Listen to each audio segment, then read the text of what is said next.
naman ako sakalit, eto, nakapag-submit na, nakakumpleto na, eto, makatatanggap na sila, no? Paano po ipinadadala yung cash gift, ano, sa ating mga senior citizens abroad? Paano nila? Opo. Opo. Magandang tanong yan, ma'am, kasi po, dahil nasa abroad nga po sila, ang kinaibahan po ng mga aplikante natin sa abroad at saka yung nasa domestic, sa mga applicants po sa abroad ay ang mode of transfer po natin ay direct deposit to their local bank account.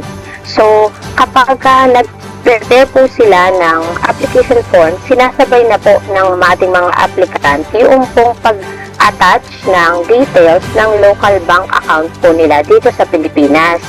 Kadalasan po sa atin pong mga senior citizens na nasa abroad ay meron pa pong mga existing na bank accounts, no? Lalo na po kung sila ay pensionado here and abroad. Basta po nakapangalan po sa kanila yung pong local bank account, kami na po sa NCSC Central Office ang nagde-deposit to para matanggap po nila yung regalo po nila.